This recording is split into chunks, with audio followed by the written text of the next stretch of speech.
राधे राधे मित्रों, स्वागत है आपका अपने YouTube चैनल नैनीज भक्ति सागर में।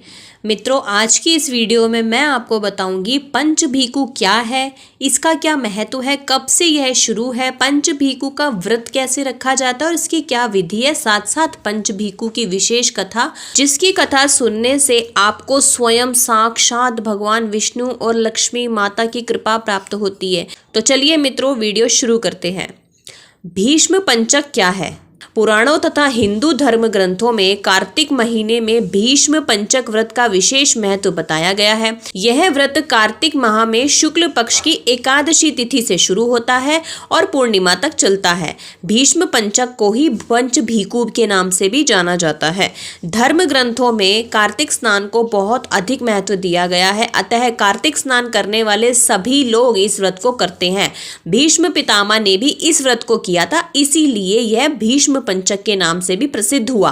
भीष्म पंचक व्रत अति मंगलकारी और पुण्यदायी है। जो कोई भी श्रद्धा पूर्वक इस व्रत को करता है उसे मृत्यु के बाद उत्तम गति प्राप्त होती है। जो भी ये व्रत रखता है वह सदैव स्वस्थ रहता है, उसे कोई रोग नहीं सताता, और यदि रोग है भी तो वह निश्चित तौर पर जल्द से जल्द समाप्त हो जाता है। साक्षात प्रभु का आशीर्वाद उसको मिल जाता है। अब हम आपको बताएंगे मित्रों, पंचभीकु कब से शुरू है। भीष्म पंचक या पंचभीकु, जो भी कह लीजिए, एक ही बात है।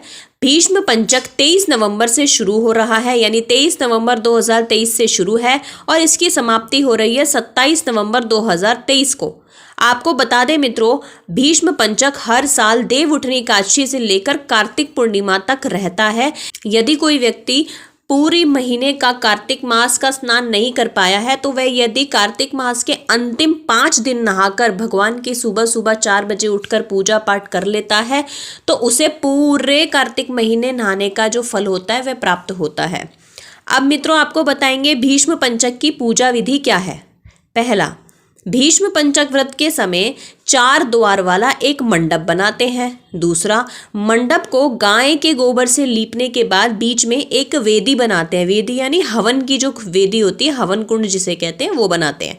तीसरा, वेदी पर तिल रखकर कलश स्थापित किया जाता है। चौथा, इसके बाद भगवान वासुदेव की पूजा की जाती है।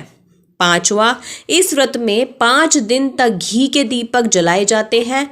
छठा, भीष्म पंचक व्रत करने वाले व्यक्ति को इन 5 दिनों में संयम और सात्विकता का पालन करना चाहिए।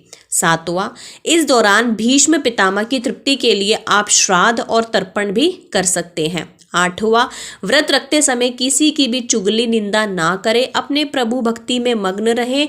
और नौवां, सबसे विशेष तौर पर भगवान का जाप कीजिए। माला पर जो भी आप नाम लेना चाहे भगवान का वो ले सकते हैं, यह विशेष फलदायी होता है। अब हम आपको मित्रों बताएंगे सबसे विशेष बात कि कार्तिक मास के जो ये अंतिम 5 दिन हैं इनका नाम पंचभीकु और भीष्म पंचक कैसे पड़ा।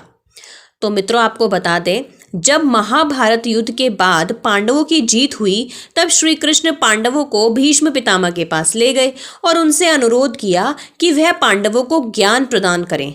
शैया पर लेटे हुए सूर्य के उत्तरायण होने की प्रतीक्षा कर रहे भीष्म ने कृष्ण के अनुरोध पर कृष्ण सहित पांडवों को राजधर्म, वर्ण धर्म एवं मोक्ष धर्म का ज्ञान दिया।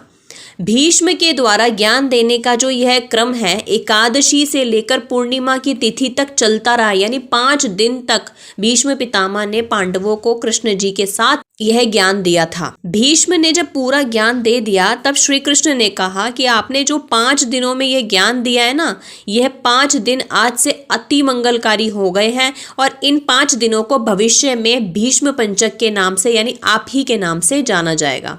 तो मित्रों, अब शुरू करते हैं पंचभीकु की कहानी। बोलिए पंचभीकु महाराज की जय। एक साहूकार के बेटे की बहू थी जो सुबह सुबह उठकर कार्तिक के महीने में रोजाना गंगा जी नहाने जाती, पराये पुरुष का मुंह नहीं देखती।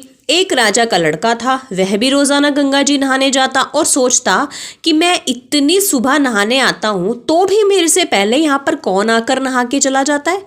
5 दिन कार्तिक के रह गए। उस दिन साहूकार की बहू तो नहा के जा ही रही थी, राजा का बेटा आ रहा था। खुड़का सुनकर वह जल्दी जल्दी जाने लग गई तो उसकी माला मोचड़ी छूट गई। राजा आया, माला मोचड़ी इतनी सुंदर है तो इसे पहनने वाली कितनी सुंदर होगी, इस तरह सोचने लग गया। सारी नगरी में राजा ने हिलोरा फैला दिया कि जिसकी भी ये माला मोचड़ी है वह मेरे पास 5 दिन आएगी, तब मैं उसकी माला मोचड़ी दूंगा। साहूकार के बेटे की बहू ने कहलवा दिया कि मैं 5 दिन आऊंगी, पर किसी को साख भरने के लिए बिठा दियो। राजा गंगा जी पर बिछावन करके एक तोते को पिंजरे में टांग कर रख दिया। वह सुबह आई, पहली पैड़ी पर पैर रखा और वह बोली, हे कार्तिक ठाकुर, राय दामोदर, 5 पांडव, छठे नारायण, भीष्म राजा, उस पापी को नींद आ जाए। मैं सत की हूं तो मेरा सत रखना। राजा को नींद आ गई। वह नहा धोकर जाने लगी तो जो तोता था तो तोते से बोली कि सुवा सुवा सुवटा गल घालूंगी, हार साख भरिए मेरा वीरा। सुवा बोला यानी तोता बोला कि कोई वीर भी साख भरता है क्या? जब वह बोली कि सुवा सुवा सुवटा पग घालूंगी, नेवर साख भरियो मेरे देवर। सुवा ने कहा, अच्छा भाभी, मैं साख भरूंगा। वह तो कहकर चली गई। राजा हड़बड़ाकर उठा, सुवा से पूछा कि सुवा सुवा वह आई थी क्या, कैसी थी? सुवा बोला, आभा की सी बिजली, होली की सी झल, केला की सी कामिनी, गुलाब का सा रंग। राजा ने सोचा कि कल मैं अपनी उंगली चीर के बैठ जाऊंगा तो मुझे नींद नहीं आएगी। दूसरे दिन उंगली चीर के बैठ गया। वह आई, उसने वैसी ही प्रार्थना करी, बस उसको नींद आ गई। नहा के जाने लगी तो सुवा ने साख भर दी। राजा ने उठते ही सुवा से पूछा तो सुवा ने कल के जैसे ही जवाब दिया। उसने सोचा कल तो मैं आंख में मिर्च डालकर बैठ जाऊंगा। तीसरे दिन आंख में मिर्च डालकर बैठ गया। सारी रात हाय हाय करके बिताई। वह आई, उसने वैसी ही प्रार्थना की और राजा को फिर से नींद आ गई। नहा के सुवा से साख भरवा के वह चली गई। राजा ने सोचा कल तो मैं कांटों की सेज बिछाकर बैठूंगा। चौथे दिन वह कांटों की सेज पर बैठकर हाय हाय करता रहा, पर जब वह आई तो उसको फिर से नींद आ गई। वह प्रार्थना करके नहा के सबसे सुबह सुबह साख भरा के चली गई। 5वें दिन राजा आग जलाकर उसकी राख पर बैठ गया। वह उस दिन भी प्रार्थना करती हुई आई और भगवान ने उसका सत रखा और उसको नींद आ गई। राजा को नींद आ गई। उसने सुवा से साख भरवा ली और कहा कि उस पापी से कह दियो मेरे 5 दिन पूरे हो गए हैं, अब मेरी माला मोचड़ी मेरे घर भेज देगा। राजा ने उठते ही सुवा से पूछा कि वह आई थी क्या? सुवा बोला, आई थी, अपनी माला मोचड़ी मंगाई है। थोड़े दिन बाद राजा के कोढ़ निकल आया, त्राही त्राही पुकारने लगा। ब्राह्मण को बुलाकर पूछा कि सारे शरीर में जलन कैसे लग गई? ब्राह्मण बोला कि यह कोई पतिव्रता स्त्री पर पाप धरा है इसने, इसलिए इसके यह कोढ़ हुआ है। राजा ने पूछा कि अब कैसे ठीक होगा? ब्राह्मण बोला कि उसको तुम धर्म की बहन बनाओ और उसके नहाए हुए जल से नहाओगे तो ही तुम्हारा ये जलन और कोढ़ ठीक होगा।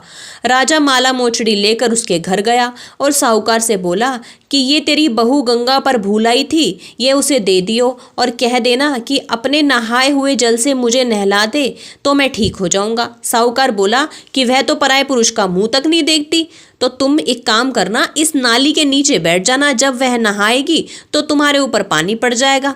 राजा नाली के नीचे बैठ गया, नहाया और जल गिरते ही उसकी काया कंचन सी हो गई।